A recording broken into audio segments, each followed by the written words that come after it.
Welcome to the New Books Network. Hello, everybody, and welcome to New Books in Economics, a podcast channel from the New Books Network. I'm Peter Lawrenson, an associate professor of economics at the University of San Francisco. My guest today is Shelby Grossman. She received her PhD in government from Harvard University and was a professor at the University of Memphis before joining the Stanford Internet Observatory as a research scholar. Today, we're going to talk about her new book, The Politics of Order in Informal Markets: How the State Shapes Private Governance. So, welcome, Shelby. It's great to have you with us. Thanks for having me, Peter. So why don't you start off and just tell us, what are informal markets and why do they matter? Yeah, so when I talk about informal markets, I'm talking about physical marketplaces where a majority of traders have shops that are not registered with all levels of governments that they're supposed to be registered with. So this doesn't necessarily imply that they're selling like illegal drugs or anything like that, but just that these are traders who maybe haven't registered their shops with the government. And I think these markets are important to understand, in part because a huge percent of global GDP is coming from the informal sector. And second, I think these markets are often really important political actors, and they can hold a lot of political weight. So I think those are the two main reasons why they're important to understand. And when you say a market, you're saying actually like a physical location, and it sounds like not like a sort of bazaar of just like people throwing up a stand, but something a little bit more permanent. Yeah. So more specifically, the unit of analysis in the book is actually a market association. So there are different ways market associations could work. So you could first imagine in your head like a traditional African market where people are selling tomatoes and fruits and vegetables. And that market is physically delimited, and there's a market association for that area. But there are other ways that associations can work. So you could have like a plaza, so a small multi-story building that has maybe a few dozen traders, and that plaza itself might have an association, or sometimes it might actually have more than one association. Okay. Yeah. So you did your research in Lagos, Nigeria. Maybe just for people who don't know that area, and I'm not even sure if I pronounced the city's name correctly. You could tell us more about this city and the sort of economic and political context that these markets are in. Yeah, so Lagos is the biggest city in Africa. It's really difficult to know exactly how many people live there, in part because it's a political question. So how many people live in certain states in Nigeria shapes how much revenue from oil that the state gets. So there can be political reasons to either undercount or overcount the exact number of people in Lagos. But by some estimates, about 25 million people live in Lagos. And Nigeria has a federal system of government. And so Lagos is one state within Nigeria. And interestingly, there are also local governments. And Lagos actually has 57 local governments. And in some ways, local governments are pretty weak, and the power is really at the level of the state government. But actually, when it comes to markets, the local governments can be quite powerful because the local governments are constitutionally given the right to, quote unquote, maintain the markets. So these local governments are often really relevant political actors when it comes to these markets. So they're a level below the city government. I mean, so there's like a mayor or something like that, and city council, but then this is a local district council. What are they called? There actually is no city government. So Lagos is a state in Nigeria that includes the city of Lagos, but also some more rural areas.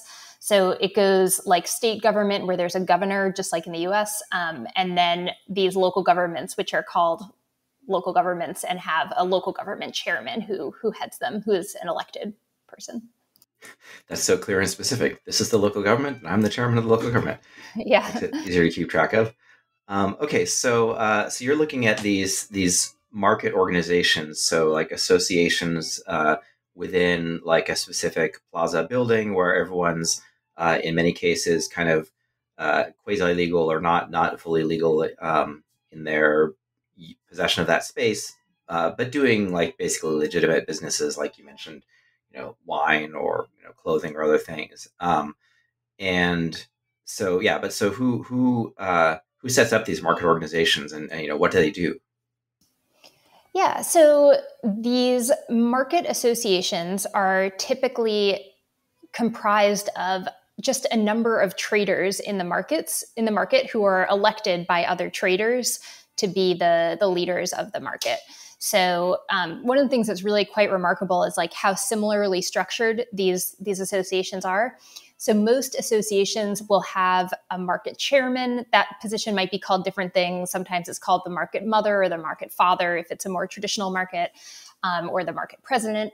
Then there'll often be like a vice chairman. There might be a treasurer. There might be a secretary for public relations whose responsibilities would include speaking to researchers like me about the market. And sometimes these leadership positions have terms and term limits. So like every 2 years, the traders will vote again on who's going to be the chairman.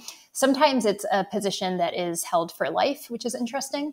And the associations are often really pretty formal. So many associations have written constitutions that specify the policies in the market for breaking certain rules. So for example, a market might have a rule that you can't touch a customer to try to get their attention. Like you can't, pull on their shirt or something. And there will be like a fine that you have to pay to the market association if you're caught doing that. Very often there'll be a fine if you are caught having a dispute with another trader in the market and you did not bring it to the market leader to mediate. So, these are informal, but also often, quite formal in other ways. So, okay, so this isn't the main thrust of your book, but I'm curious, like how these things get set up, especially like the idea of like, someone builds a building or like has a space and traders start showing up there. Is it originally like the owner of the space, or like who would? I guess I'm curious about that moment where someone decides that a leader is needed, and especially the idea, and then within that, the idea that there's someone like elected for life, which like if they owned the place, I could kind of get that, but it's surprising to hear that they're like elected, but then they're going to serve for an indefinite period. It's a good question. I was really curious about this as well, and it's really hard to figure out, in part because many of these markets have been around for decades, so it can be hard to get their origin story. But I kind of get the sense that what happens is, let's say there is a building that is a market building, and local government has the right to collect fees from market traders. And so probably some guy from the local government starts coming around and is going shop to shop and is collecting these like random arbitrary fees. And the traders start talking to each other and they're like, hey, this doesn't seem fair. How come you paid this when I had to pay this? And maybe they thought, hey, why don't we find someone who is going to negotiate with the local government to make these fees more reasonable? And often in that negotiation, one trader will become the person who collects all the fees from the traders in the market and passes it on to the local government. So my sense is that is the origin story of many markets. Though in other places, you're right. Particularly if they are on land that is privately owned, the landlord may be the head of the market, though that's actually pretty uncommon. Normally, the landlord is kind of absentee.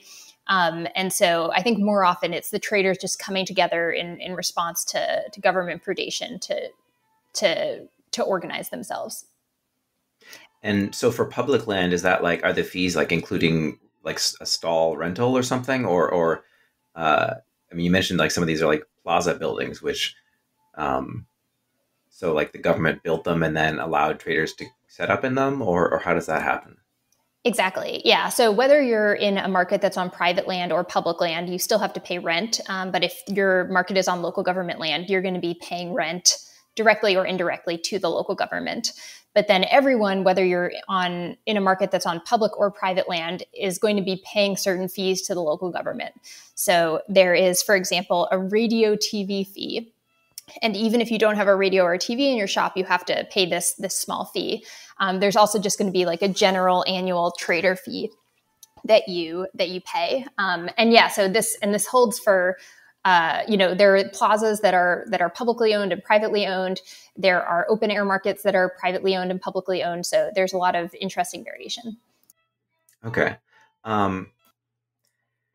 Okay, so these organizations, you mentioned, so they're collecting fees from the, on behalf of the government in many cases, and by doing that, they make it more systematic, probably help avoid corruption or kind of abuse in that respect. And then you also said like they may enforce rules within the market, so like not tugging at people's sleeves or whatever, which is would maybe make the market more attractive to potential customers. And what else? What else do they do? You mentioned they actually require you to resolve disputes with them. You can't. So why is that a good thing? Why not just let traders work it out amongst themselves? Maybe let's start with that. Yeah. So it's not necessarily a good thing. In part because there's just a lot of variation in how well governed these markets are, which is the main outcome that I'm exploring in this book. So you can imagine it wouldn't be a good thing if the market leader is predatory and maybe biased toward certain traders over others. So basically you have kind of some market leaders that are really quite bad for trade. So they are extorting from their own traders. And they are maybe actively trying to foster like distrust within the market. So you have that at one extreme. And then at the other extreme, you have market leaders that are doing so many fascinating activities that are really supportive of trade in the market. So for example, a market leader might provide information to traders about dubious suppliers who they should avoid trading with. So, maybe a market leader hears about a wine supplier who has mislabeled the wine that he's selling to claim that they're from one country when in fact they're from a different country. And so a market leader might share that information with traders so all traders can avoid being duped. So there's really a lot of variation in kind of the types of activities that the market leadership does and whether they support trade in the market or whether they're just making everything harder for the traders. Okay, yeah. So just so you're really building on this literature or moderating this literature that from people like Doug North, Barry Weingast, Paul Milgram, Avner Greif, and Eleanor Ostrom, to name some of the more famous people in that very large literature who've argued that often institutions will sort of emerge like governments are great if you have a good government that does everything right, but then if the government is not yet or simply is unable to fulfill what we might think of as its functions for promoting mutually beneficial market transactions, then these kinds of organizations can emerge and take over that role. And you say, so in some cases they do, but then in other cases you're saying they're just kind of extortive and exploitative, kind of like just another bad government. So, but in this case, I mean, you mentioned some of them are elected, and also some of them are so if they're elected, that seems like that would give the traders some pressure on them, and then also to go back to the old exit voice and loyalty, like why do you stay at a marketplace if this guy is just coming around and favoring the other people and collecting extra fees from you or whatever else? Yeah, so there's a lot to what you just said. I'm going to break it down a bit. So first, let me just clarify that there's a whole spectrum of options. So the market leader can extort, the market leader can do things that are great for trade, and the market leader can also be kind of laissez-faire and not really do much of anything. So maybe they're just not even around the market that much. So there's a kind of whole spectrum of possibilities. I'm definitely speaking to the literature you mentioned, and I think my main contribution to that literature is that I think not always, but sometimes there is an assumption that if the state is not doing contract enforcement, private groups will step in to fill that gap and provide private contract enforcement. And what I'm arguing is that just doesn't always happen, and we can't assume that that's going to happen. We also can't assume that kind of information sharing about fraudsters is costless. So I think sometimes the literature suggests that, oh, if a trader gets cheated by a supplier, that information is just immediately going to spread to all the other traders in the market. And that's just not what happens empirically, in part because I think sometimes the role of competition in these spaces is overlooked. So in the markets in Lagos, traders are often, actively competing with each other. So you're selling used clothing right next to another shop that's also selling used clothing. And so not only are you maybe not going to tell your neighbor when you get screwed over by a supplier, maybe you actually want your neighbor to get cheated by that supplier because you're in competition with them. So I think that's kind of what I'm trying to make as one of the main theoretical contributions of the book, is just to highlight the important role of competition and how it makes information sharing really tricky, and just to underscore the importance of private group leaders. Okay, so 2 more points. So you brought up, these market elections, and you're like, I don't get it. If there are elections, like, why are these elections resulting in predatory leaders? And if they do happen to result in predatory leaders, why wouldn't these leaders just be voted out? So I think this is a good question. And it's, Let me just say, I'm not complete, I am trained as a political scientist, and I've watched my own country. I'm not saying that like elections always get you great people. But it's at least in the theory, that's supposed to be something they do. Of course. Yes. I maybe characterized your question a bit too much. So as you say, it is a bigger question that people ask with regard to states. And I do think some of the explanations at the private governance level are similar.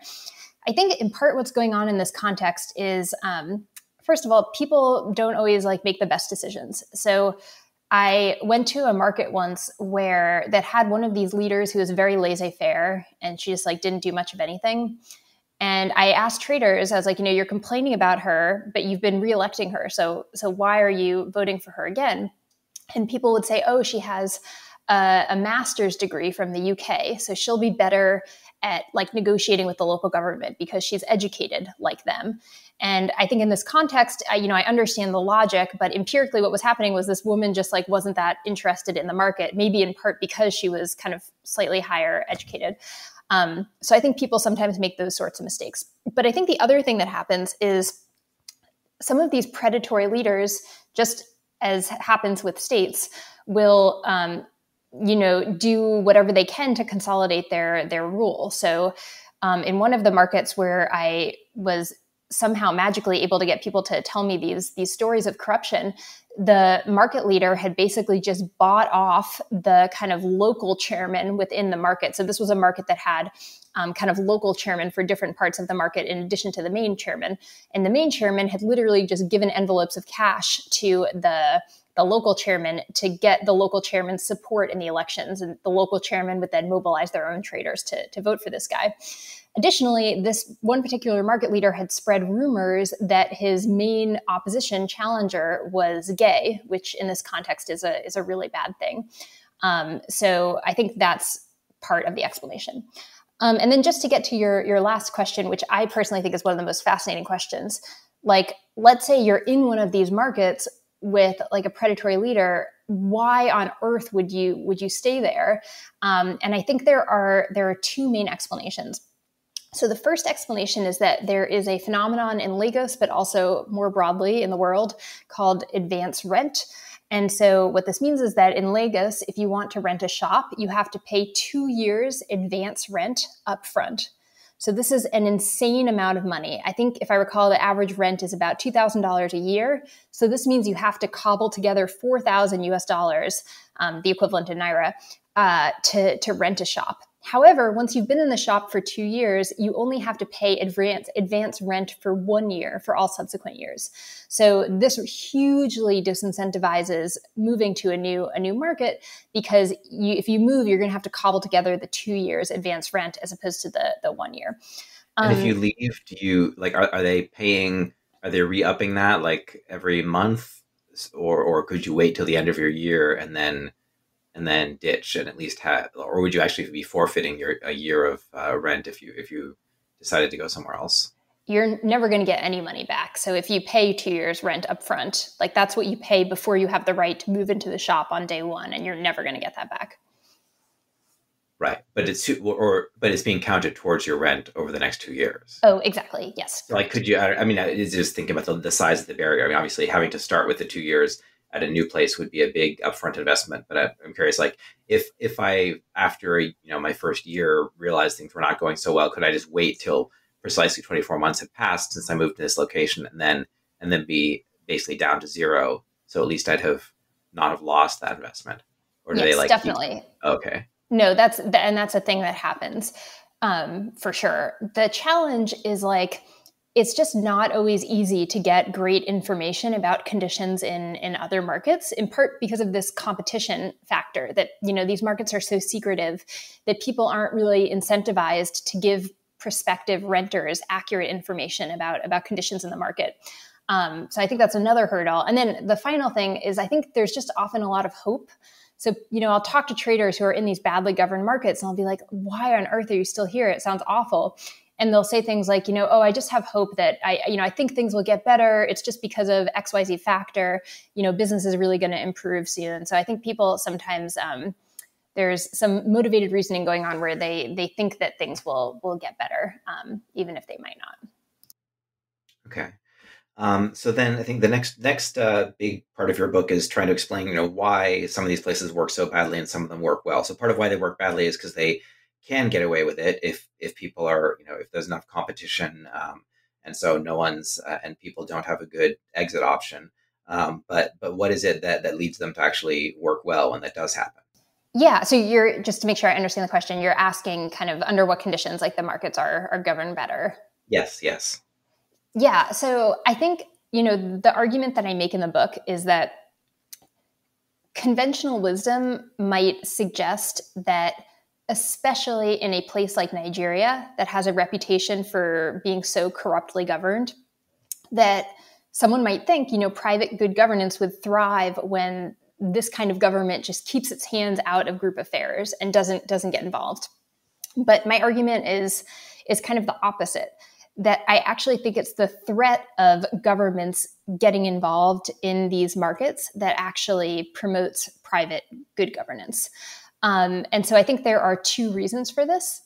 The first is that when you have the prospect of like an interventionist government hanging over you, you want to do everything you can to reduce disputes in the market, because disputes provide opportunities for meddling, like rent-seeking local officials to come into your market and interfere. So this is what would motivate a market leader to, for example, like spread information about fraudsters, because fraudsters are going to lead to disputes, which is going to lead to more government interference. So that's like the first mechanism, that you're going to keep your house in order as a way to keep the government out. And then the second mechanism is that a market leader that faces a predatory government, the way to push back against that government is to be able to mobilize all of your traders to protest certain government decisions. And if you are extorting from your traders, you are not going to have their sympathies. And so you won't be able to mobilize them to fight back against the government. So it's in the face of this predatory government that you want to maintain the sympathies of your traders. So that's kind of my argument, that under some conditions, the prospect of state interference can actually motivate private good governance. Okay, so it's kind of that external threat that gets everyone to unite and stop squabbling. Exactly. Yeah. Okay. So tell me, tell me how you did the research. The informal sector is notoriously hard to find anything out about. You can go around and even just going around and talking to people are going to be very reluctant to tell you. I don't know if it's more or less reluctant as someone who's a foreigner, but like reluctant to tell you all the dirt of what's really going on and how things really happen, especially if a chunk of what they're doing is illegal or quasi legal. So how did you do it? Yeah, so it was really hard. So I developed the theory by really just like doing a year of fieldwork. I think the first chunk of fieldwork I did wasn't super systematic. It was really just like going around and trying to talk to traders and market leaders. to like develop some intuition for like what explains these outcomes. And I think for that part of it, it was really just, trying to talk to people each day. And many days I did not succeed in talking to anyone. And it can be really tricky. Like Lagos is just a really difficult city. It's very expensive. So I might have spent like $50 on taxi fare trying to go to this one market that I had heard was interesting. And I got there and no one was willing to talk to me. That happened like not infrequently. But every once in a while, you just meet someone who, for unclear reasons, is willing to chat. These markets are so secretive for so many reasons. But, one problem is that oftentimes like foreign businessmen will come to these markets and claim to be academic researchers when they're not academic researchers. And they will, use this guise of being an academic to try to get information on pricing or those sorts of things. And then, that foreigner's fixer will come back to the market the next day and be like, hi, I just want everyone to know that guy said he was an academic, but actually he is in business himself and is trying to start importing phones from China directly to compete with you all. So those things have happened not infrequently. And it just, leads to the fixer who's working for the guy would come back and tell everyone as a threat, or just because once his boss who paid him for the day was gone, he was just like spilling the beans. The latter, just spilling the beans. Right. Yeah. So yeah, it's just, these are really secretive, distrustful environments for good reason. So yeah, then, every once in a while, people would talk to me. And I think I kind of like developed a relationship with a handful of people over time. So that helped. So then after I had developed the intuition for the theory, I tested it with an original survey of market traders and also some in-depth case studies. So the survey of market traders, I think was pretty novel. I ran it in collaboration with my colleague Meredith Starts. And we basically conducted an original census of about 50,000 shops in Lagos. And I can talk more about this, but we basically used that census to conduct, I think, one of the most representative surveys that's ever been conducted of informal traders. And we asked traders, questions about how well governed the marketplace was, what their association was. And then I used the survey data to select particular interesting markets to do deep dives into later on. Okay. And so how did you, so tell me more about, like, with the quantitative data, how did you use that to test your hypothesis? Yeah, so basically it was, a very kind of simple analysis. I was primarily just looking at the relationship between whether the market was located on local government land versus private government land, and how well governed the traders report that their associations were. And I think an immediate reaction. You said local government land versus private government land, or did you just mean private land? I meant private land. Sorry. Okay. Thanks. Yeah.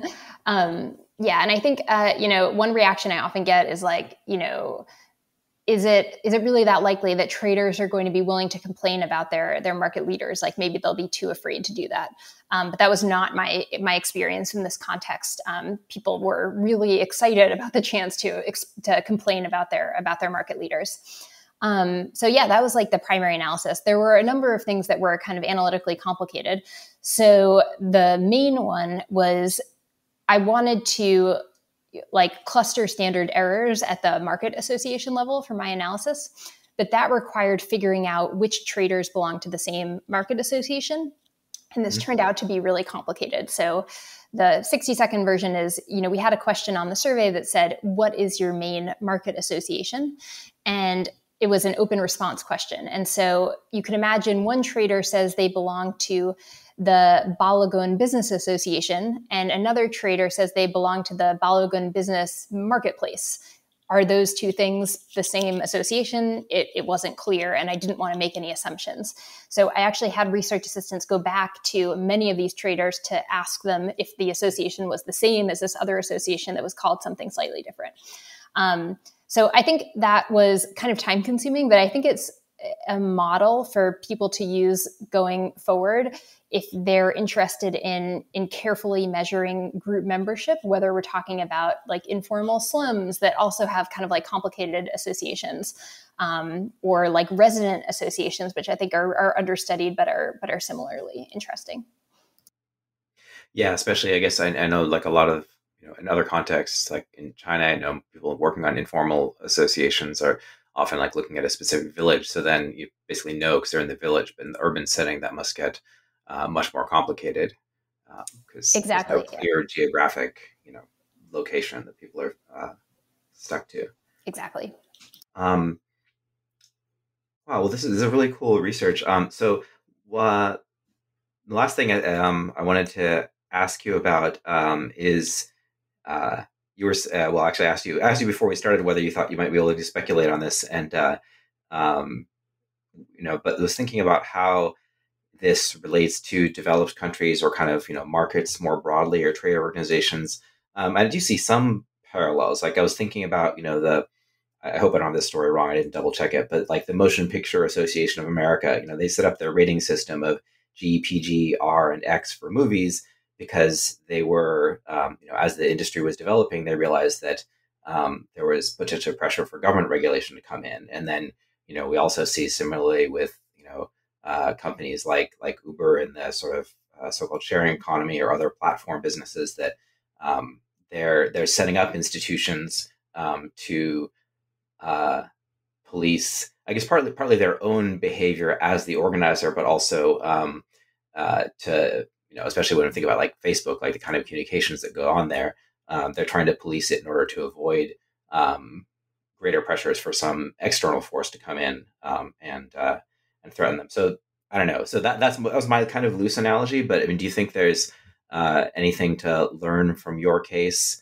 about developed countries, or if not, like what is it about the scope conditions that kind of makes this really something for these kind of informal markets in the developed world, but too much of a stretch to try to bring it to these other contexts? I definitely agree with what you just said. So I think that in developed countries, the prospect of state regulation can improve private governance. So you were talking about social media companies. I was reading this book that just came out called An Ugly Truth about Facebook, and one of the anecdotes in the book is that when Facebook decided to come out in favor of government regulation of social media platforms because they believed it to be inevitable anyways. So why not get ahead of it and kind of propose, the book argues, like, light touch regulation. So I definitely agree with that. And I think that mechanism holds broadly. I think there are some slightly tighter scope conditions though on the theory as a whole. So I think first, private contract enforcement just isn't that important when you're in a country like the US, where the courts are more reliable than they are in Nigeria. That's not to say that it's never useful. So for example, there's great research by people like Barack Richman on private governance and private contract enforcement in the diamond industry, which for various reasons related to the product, it's hard for American courts to enforce contracts. But I think in general, like this role of private contract enforcement just isn't that important in countries that have stronger rule of law. I think the other important scope condition to note is that I don't think this argument applies in really weak states. So in places like, maybe in some points in time, like Somalia, I think for the argument to work, you need like an organized state that you can negotiate with. And these markets are able to negotiate with local government officials, but you could imagine that in certain countries that would not be the case. Yeah, and I guess one difference maybe also is that the you mentioned they're negotiating with local officials who are in more of a predatory role, whereas at least in examples I gave in the U.S., it was not that everyone would agree with what the government's trying to achieve, but they'd agree with like the broad goal of like there's sort of a need for or a reason to value some kind of regulation, and so it may or may not be good in that case that private organization was trying to get ahead of that to preempt it. I would push back a little bit though on the private enforcement, although again I'm not totally sure about the link. But I mean, I think about Uber and Airbnb, and a lot of these, they are really if you felt like you had to, if things went badly enough on your Uber ride or your Airbnb that you actually had to engage in a lawsuit with the provider operating on the platform, that would be pretty extreme. And I think it's pretty rare. So there is an element where they've, succeeded in setting up marketplaces where there's a remarkable degree of kind of anonymous trust through, or not anonymous. They kind of made it de-anonymized it by setting up reputation systems and things like that. Yeah. So just to jump in quickly, Yeah. I think the thing that makes Uber a little different is the disputes are not business to business. So I think business to business disputes are slightly different, just because this competition comes into play, this secrecy comes into play. So I think incentives are slightly different, and I mean there are their own, like, when you don't have business to business disputes, when you have like consumer to business disputes, there are lots of other incentive problems that are really interesting. So, for example, there's like great research on dispute resolution on Airbnb that shows that when you pay people to review the Airbnb place that you stayed at, the nature of the reviews changes systematically. So I think those have their own issue. But I do think there's something like slightly specific about this business to business dynamic that kind of changes incentives in a like qualitatively different way than the kinds of disputes that you're describing. But for sure, like, I'm with you that it's very unlikely that someone who takes an Uber ride is ever going to bring that dispute to the courts, or that would be like super unusual. And so in that context, like, private dispute resolution matters a lot. But I guess I see your point. So just to try to flesh out and make sure I'm getting the distinction, if we're both wine merchants in Lagos, then I kind of, if I know that there's some person who will place a big order with you and then run off with it and not pay you, I might kind of take a certain glee in that, or recognize like, hey, maybe that'll bankrupt my biggest competitor. Whereas like the Uber driver or the Airbnb host, they may or may not want to, take advantage of someone, but they're not, if they have a bad customer, or if I go to a bad Airbnb, I'm not like thinking, haha, I hope someone else gets screwed over by this person. There's kind of more of a, I mean, not like a unity, but I guess, as customers, we kind of all just mostly want good service. And there's not this desire to cause harm. So it's a different kind of competition there. Yeah. And it's like, it's not clear if you had a really good Uber ride, it's not clear that you would ever have an incentive to say it was a bad ride. Whereas if you purchase something from a supplier on Alibaba, for example, you actually might have an incentive to say the supplier is a fraudster, even if they're actually a great supplier, because of that competition. Yeah. Right. Yeah. I started a paper actually. I never got good enough results to finish it, but kind of exploring this issue that, the other aspect of that is if you actually start complaining about someone else, then people know you have a dispute, but they may not know actually who is at fault. So, all they did, like, and because, especially if they believe that everyone's just trying to get advantage of everyone else all the time, then if you're someone who has a lot of arguments with your suppliers or whatever, they may suspect it's actually not about the suppliers, it's about you. So that might reduce everyone's willingness to do business with you. Absolutely. Yeah. I think that part of it's super interesting. Yeah.